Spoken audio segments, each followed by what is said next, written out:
Hello everyone, wish you all a very good morning. I think database connectivity के steps की अब बारी है, क्योंकि आपने लास्ट वीडियो में सीखा था कि कैसे हम डेटाबेस क्रिएट करते हैं और डेटाबेस क्रिएट करने के बाद हम उसमें टेबल्स क्रिएट करते हैं और अब बारी है टेबल्स में हमें अपने वैल्यूज़ को इंसर्ट करने की। तो डेटाबेस कनेक्टिविटी के वो इम्पॉर्टेंट स्टेप्स क्या हैं उनके बारे में आज हम डिस्कशन करने जा रहे हैं। आप सभी इस वीडियो को लास्ट तक देखें और आज अपने डेटाबेस कनेक्टिविटी के स्टेप्स को आप प्रैक्टिकली प्रैक्टिस भी करिएगा। सबसे पहले जैसा मैंने आपको बताया है कि जैम सर्वर को इंस्टॉल कर लेना है और जैम सर्वर के इंस्टॉलेशन के बाद आप उसे ऑन करेंगे। This is your jam control panel जिसको आपने ऑन कर लिया है और जैम को ऑन करने के बाद हम उसको चेक करेंगे वो प्रॉपरली वर्क कर रहा है कि नहीं। उसके लिए आपको सिंपली टाइप करना है लोकल होस्ट। तो यहाँ से आप अपाचे को स्टार्ट कर लेंगे। अपाचे स्टार्ट करते ही आपको प्रोवाइड हो जाएगा वो लोकल होस्ट पे वर्किंग, एंड यहाँ पे माई स्क्वेल दिया हुआ है। माई स्क्वेल को स्टार्ट करने से आपका डेटाबेस भी एक्टिवेटेड हो जाएगा। तो यहाँ पे आपको सिंपली टाइप करना है लोकल होस्ट और जैसे ही आप इसमें लोकल होस्ट टाइप करेंगे इसका जो डिफ़ॉल्ट पेज है वो रन होकर के आ जाएगा। अभी सर्वर ऑन हुआ है तो इट टेक्स टाइम, तो आप इसको फिर से रीलोड करेंगे और रीलोड करने में ये कनेक्ट होगा और कंट्रोल पैनल से आपने उसे ऑन ऑलरेडी कर दिया था तो इट मस्ट बी कनेक्टेड। यहाँ पे स्टेटस भी आप देख सकते हैं, ये कनेक्ट हो गया है। पोर्ट 80 पर ये कनेक्ट हो चुका है। इसको रीलोड करने पर इट शुड कम एंड ये आपका डिफ़ॉल्ट पेज जिसे आप कहते हैं, ये डिफ़ॉल्ट पेज आपका आ जाएगा। एंड इस डिफ़ॉल्ट पेज को रन कराने की से ये आपको पता चल रहा है कि आपका जैम सर्वर एक्टिवेटेड है, अपाचे, मारियाडीबी, पीएचपी और पर्ल। एंड इसके बाद अब बारी है लोकल होस्ट पर अपने डेटाबेस को ऑन करने की और इसके लिए आप टाइप करेंगे local host /php myadmin। php myadmin चूँकि आपने एसक्यूएल से स्टार्ट कर चुके थे तो ये भी यहाँ पे कनेक्ट हो जाना चाहिए। और एसक्यूएल के बारे में आपको बहुत अच्छे से सीख लेना चाहिए क्योंकि जनरली आप एसक्यूएल कमांड्स का यूज़ करते हैं। तो एसक्यूएल के बारे में आपको प्रॉपर तरीके से रेडी करने लेना चाहिए। एसक्यूएल क्या है इसके बारे में हमने आपको पहले भी अवेयर किया है। स्ट्रक्चर्ड क्वेरी लैंग्वेज मतलब डेटाबेस से कम्युनिकेट करने के लिए आप एसक्यूएल का इस्तेमाल करते हैं। जिस तरह से आप प्रोग्रामिंग लैंग्वेज के थ्रू अपनी अपनी विशेस को, अपने प्रोग्राम्स को कंप्यूटर को समझाते हैं, ठीक उसी तरीके से एसक्यूएल का आप प्रयोग करते हैं कि आप what query you want to run. ठीक है, तो इसमें जो डेटाबेस की लैंग्वेज है यहाँ पे आप अपनी एसक्यूएल क्वेरी नोट डाउन कर सकते हैं और ये आपका GUI बेस है, ग्राफिकल यूज़र इंटरफेस है और ये आपका एसक्यूएल है। ठीक है, तो इसके लिए आपको टाइप कर देना है। अगर आप नए हैं डेटाबेसेस में तो सिंपली यहाँ पे डेटाबेसेस पे जाके आप एक डेटाबेस क्रिएट कर लेंगे and that name should not exist already, मतलब वो नया नेम होना चाहिए। तो जो भी आपको डेटाबेस क्रिएट करना है उसका डेटाबेस का नेम आप यहाँ पे देंगे। लाइक आपने एक डेटाबेस क्रिएट किया टेस्ट डीबी के नाम से। ठीक है, टेस्ट डीबी 1। तो टेस्ट डीबी 1 जैसे ही आप क्रिएट करेंगे ये आपका रिक्वेस्ट रन हो गया। ठीक है, सेम चीज़ आप यहाँ से भी कर सकते हैं। अगर आपको डेटाबेस क्रिएट करना है तो आप एसक्यूएल यूज़ कर सकते हैं, क्रिएट डेटाबेस और डेटाबेस का नाम। जैसे आपने डेटाबेस का नाम अभी टेस्ट डीबी 1 दिया है तो आप इसको टेस्ट डीबी 2 दे सकते हैं। और यहाँ पे साफ सा लिखा है कि कंट्रोल प्लस एंटर, ये जो प्लेटफॉर्म है इसमें आप कंट्रोल प्लस एंटर करेंगे तो ये आपका रन होकर के आ जाएगा क्रिएट टेस्ट डीबी 2। तो यहाँ पे लेफ्ट हैंड साइड पे आप देख सकते हैं टेस्ट डीबी 2 आ रहा है। एक बात नोटिस करने की है कि यहाँ पे टेस्ट डीबी 2 सारे स्मॉल लेटर्स में आ रहे हैं, जबकि यहाँ पे टेस्ट डीबी 2 हमने कैपिटल लिखा था। तो इसको आपको अच्छे से समझ लेना है कि ये लैंग्वेज स्पेसिफिक नहीं है। मतलब एसक्यूएल में अगर आपको ध्यान दिया होगा आपने कि प्रोग्रामिंग लैंग्वेज में अगर आप कोई भी मिस्टेक करते हैं उसकी एरर आती है। जैसे इफ़ अगर आपको लिखना है तो आई स्मॉल ही होना चाहिए, यही यहाँ पे करेक्ट होगा।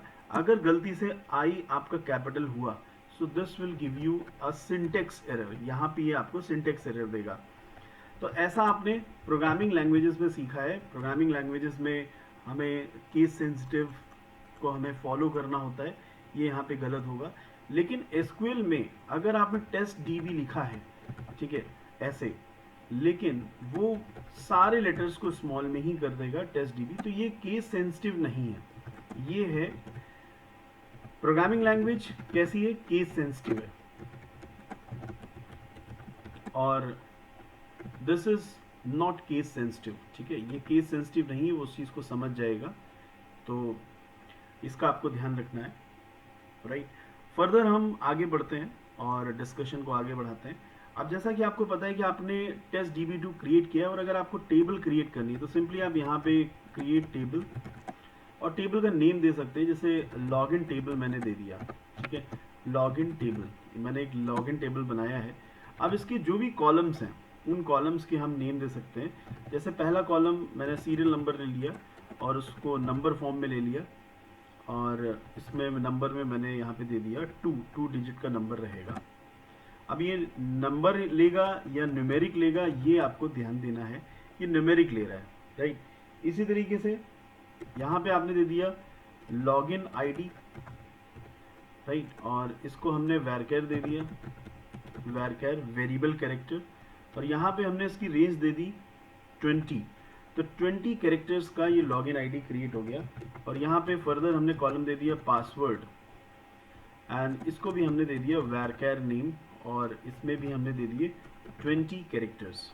तो इस तरह से ये आपकी टेबल बन के क्रिएट हो जाएगी। हमने इसको रन कर दिया है कंट्रोल प्लस एंटर से, और आप ध्यान से देखिए, create table, login table, serial number पहला कॉलम है, न्यूमेरिक है 2 है, लॉगिन आईडी है, पासवर्ड है, और ये आपका टेस्ट db2 के अंदर जब आप जाएंगे तो ये आपकी लॉगिन टेबल यहाँ पे क्रिएट हो जाएगी। तो आपने सीख लिया है कि एसक्यूएल का इस्तेमाल कैसे करना है, साथ ही साथ यूज़र इंटरफेस का इस्तेमाल कैसे करना है। ओके, बिगिनर्स के लिए ये स्टेप्स बहुत ही इंपॉर्टेंट है। अब आपको रिकॉर्ड इंसर्ट करना है, तो इंसर्ट के लिए आपको इंसर्ट कीवर्ड का यूज़ करना होगा, इंसर्ट इनटू, और जो भी आपका टेबल का नाम है, देखिए पहले से ही ये आपको सजेशंस में शो करेगा। तो लॉगिन टेबल है, और यहाँ पे आपको कीवर्ड यूज़ करना है वैल्यूज़। वैल्यूज़ में ध्यान दीजिएगा, ये ब्रैकेट यूज़ होगा, और आपको यहाँ पे न्यूमेरिक में जैसे 1 पास करना है तो 1 आप यूं ही पास कर देंगे। लेकिन जब आप लॉगिन आईडी पास करेंगे तो वहाँ पे आपको सिंगल कोट्स में लिखना होगा। जैसे यहाँ पे आपने सिंगल कोट्स में लिखा आदित्य php@gmail.com, ये आपकी यूज़र आईडी हो गई, एंड पासवर्ड में आपने लिख दिया टेस्ट पास 11। तो ये आपको सिंगल कोट्स लगाने होंगे। इसके बाद आपने रन किया कंट्रोल एंटर, और ये आपकी 1 रो यहाँ पे आ गया, 1 रो इंसर्टेड, ठीक है। अगर आप इसे प्रैक्टिकली देखना चाहते हैं तो आप यहाँ से जाके लॉगिन टेबल से देख सकते हैं, ये आपकी क्वेरी आ गई है, ठीक है। आप यही काम यहाँ से ग्राफिकल इस यूज़र इंटरफेस से भी कर सकते थे। इंसर्ट पे आप जाएंगे और अब की बार आपको सीरियल नंबर 2 डालना है, और यहाँ पे लॉगिन आईडी आपने डालना है कि testdb@gmail.com, और पासवर्ड आपको डालना है hello pass22। तो ग्राफिकली भी आप वैल्यूज़ को इंसर्ट कर सकते हैं। तो ये तो था बेसिक्स जो कि हमने आपको कवर करा दिया, और अब हम विजुअल स्टूडियो को ऑन करेंगे, और विजुअल स्टूडियो को ऑन करके हम उन बेसिक स्टेप्स पे चर्चा करने जा रहे हैं जो कि आपको डेटाबेस कनेक्टिविटी में हेल्प करेंगे। कौन कौन से ऐसे पैरामीटर्स हैं जो आपको हेल्प करते हैं, ठीक है। तो उन पैरामीटर्स को लर्न करने से आपको काफ़ी इजी हो जाएगा उससे कनेक्टिविटी इस्टेब्लिश करने के लिए। बेसिकली फ्रंट एंड और बैक एंड, ये 2 वर्ड्स होते हैं, front end and back and. तो विजुअल स्टूडियो कोड मैंने यहाँ से ऑन कर लिया है। ये आपका इंटीग्रेटेड डेवलपमेंट एनवायरनमेंट है, IDE है, जिसकी मदद से आप अपने प्रोग्राम को टाइप करते हैं। वैसे तो टाइप आप नोटपैड पे भी कर सकते हैं, पुराने प्रोग्राम्स में आपने देखा है हमने नोटपैड पे ही आपको टाइप करके बताया है। लेकिन आईडीई का इस्तेमाल करने से चीज़ें और आसान हो जाती हैं, आपको बहुत सारी चीज़ें सजेशंस में मिल जाती हैं, तो ये आपके लिए और आसान हो जाता है। तो भाई डेटाबेस कनेक्टिविटी के जो सिंपल स्टेप्स हैं, ठीक है, वो आप ध्यान रखिए। डेटाबेस कनेक्टिविटी के simple steps of database connectivity. तो डेटाबेस कनेक्टिविटी के सिंपल जो स्टेप्स हैं उसमें सबसे पहला स्टेप है डिफाइन ऑल द पैरामीटर्स। ठीक है, आपको सारे के सारे पैरामीटर्स को डिफाइन कर देना है। डिफाइन पैरामीटर्स का मतलब है कि आपके डेटाबेस का नाम क्या है, उसका यूज़र आईडी क्या है, उसका पासवर्ड क्या है, और सर्वर का नेम क्या है। ठीक है, कौन से सर्वर से आप कनेक्ट हो रहे हैं। तो ये आपके इंपॉर्टेंट पैरामीटर्स हैं। ये 4 इंपॉर्टेंट पैरामीटर्स आपको डिफाइन करने होते हैं कि सर्वर क्या है। और अगर आप अपने सिस्टम पे ही प्रैक्टिस कर रहे हैं, आपका सिस्टम ही सर्वर है, तो आपको यहाँ पे लोकल होस्ट दे देना है। और डीबी नेम, अभी भी डीबी नेम आपने बनाया है टेस्ट DB2, तो आपको टेस्ट DB2 जैसे आपने लिखा है वैसे आपको पास कर देना है। एंड इस डेटाबेस का यूज़र आईडी क्या है, ठीक है, तो आपने अभी यहाँ पे कोई भी आईडी नहीं रखा है, यूज़र आईडी तो आप इसको ब्लैंक रखेंगे। एंड पासवर्ड में भी आपने कोई पासवर्ड अभी दिया नहीं है, ब्लैंक रखेंगे। जनरली यहाँ पे यूज़र आईडी होती है जब आप डेटाबेस क्रिएट करते हैं, तो यूज़र आईडी आप पास करते हैं। बाय डिफ़ॉल्ट इसका यूज़र आईडी आप रूट पास कर सकते हैं, पासवर्ड आपने दिया नहीं तो ब्लैंक आप पास कर सकते हैं। तो ये हैं आपके इम्पॉर्टेंट पैरामीटर्स जो कि आपको रिक्वायर्ड होते हैं डेटाबेस कनेक्टिविटी को लेकर के। आई होप आसान है और आसानी से आपको ये याद भी रहेंगे, क्योंकि इनमें बहुत ज़्यादा आपके पास ऐसा कुछ नहीं है जो आपको बहुत ज़्यादा टफ लगे। और इसके बाद आपको ध्यान देना है कि ये पैरामीटर्स को डिफाइन करने के बाद आपको डिफाइन करना है उन प्री डिफाइंड फंक्शंस को आपको यूज़ करना है जो कि डेटाबेस कनेक्टिविटी के लिए ज़रूरी है। ठीक है, अब इसमें प्री डिफाइंड फंक्शंस क्या होते हैं, इसके बाद आपके स्टेप्स हैं, आपको कनेक्शन बनाना है। कनेक्शन बना करके आपको अपनी क्वेरी डिफाइन करनी है, और क्वेरी डिफाइन करने के बाद आपको उसे रन कराना है। ठीक है, तो ये आपके स्टेप्स होते हैं। और इसमें और इसको फोकस करने के लिए आप इनकी नोट्स बना सकते हैं। ठीक है नोट्स में जब आप इनके प्रोग्राम्स को टाइप करते हैं तो you get to know that thing. और इसमें मैं CRM फोल्डर को ओपन कर लेता हूँ। CRM फोल्डर हमारा ऑलरेडी बना हुआ है।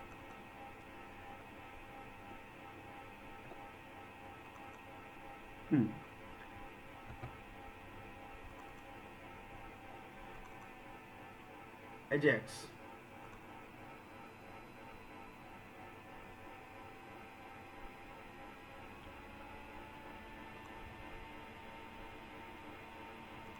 यस।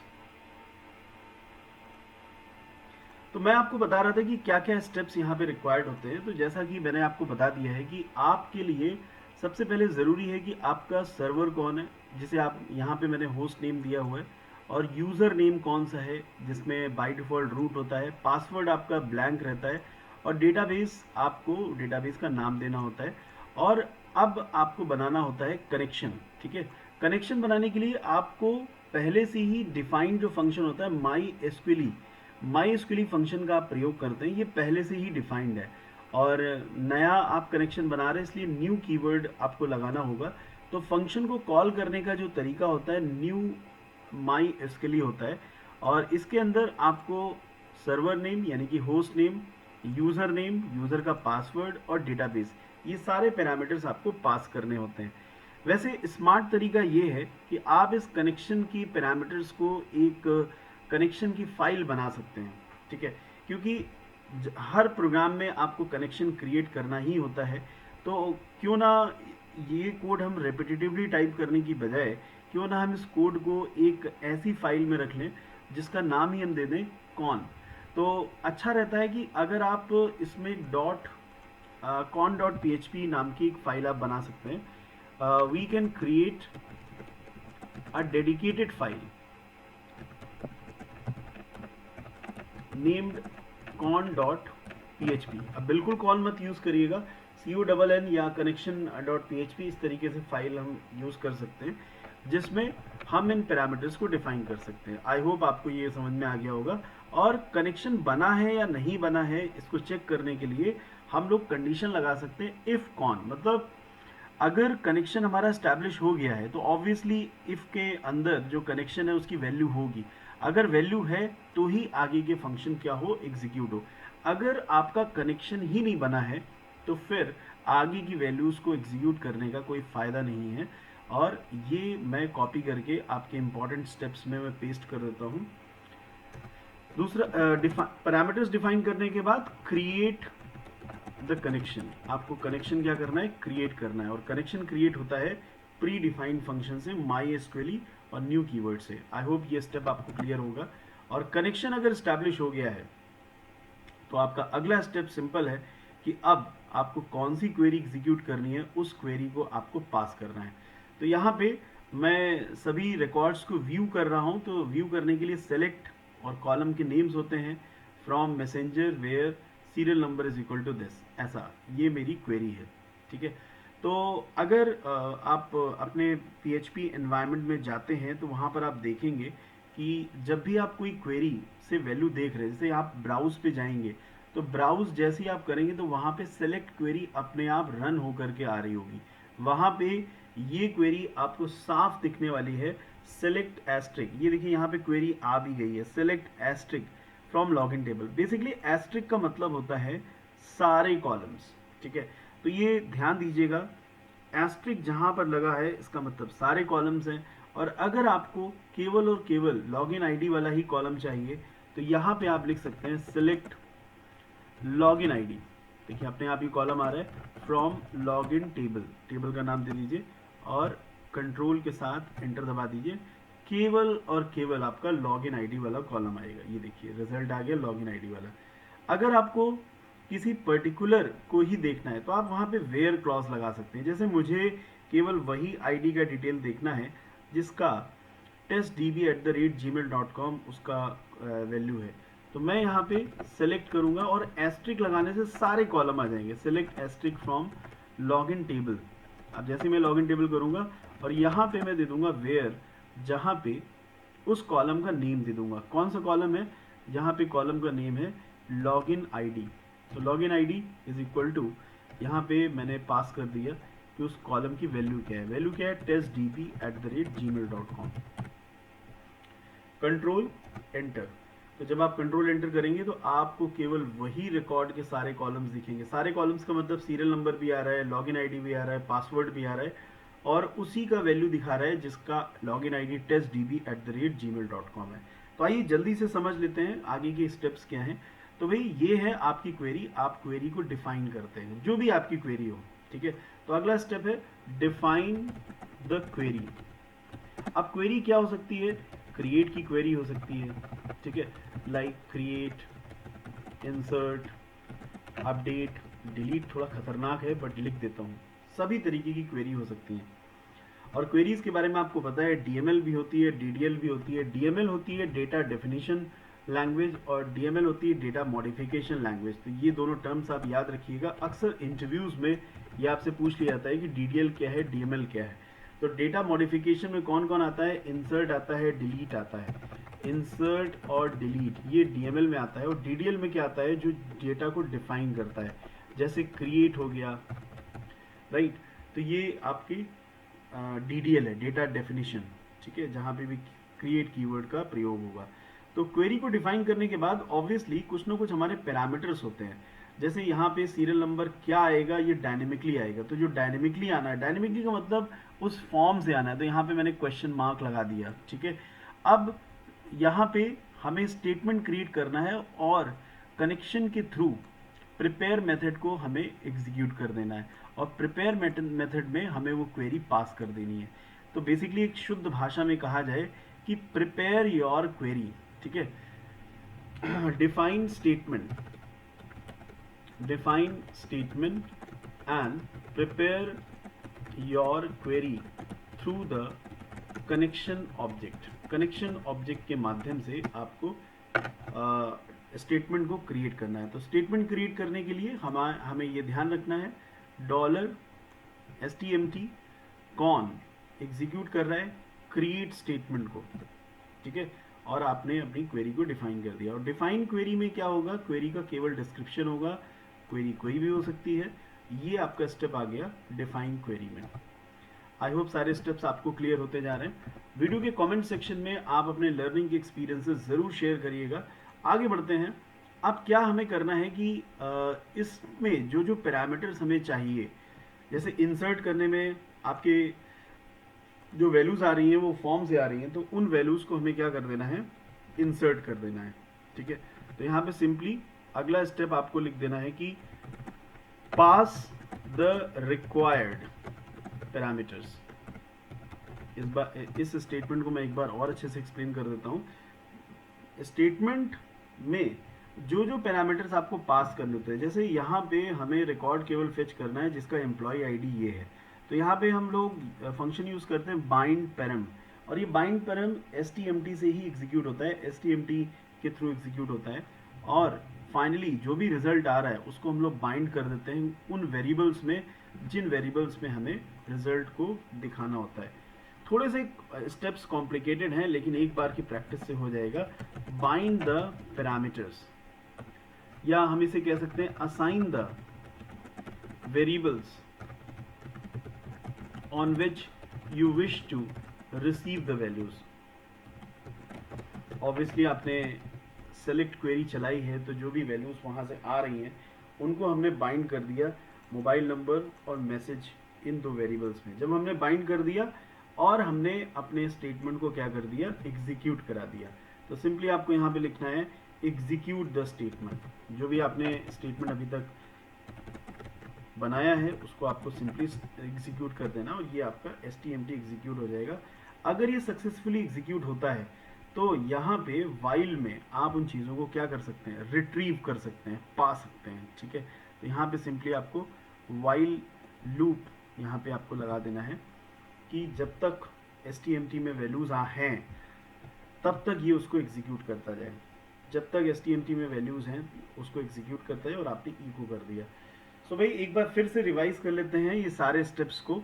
थोड़ी प्रैक्टिस की ज़रूरत है, प्रैक्टिस करिएगा तभी आएगा, क्योंकि practice makes a man perfect. इन सारे स्टेप्स को अच्छे से आप एक बार अपने माइंड में रिकॉल कर लीजिए, और जब आप रिकॉल कर लेंगे तो टाइप करने में कोई डिफ़िकल्टी नहीं आएगी।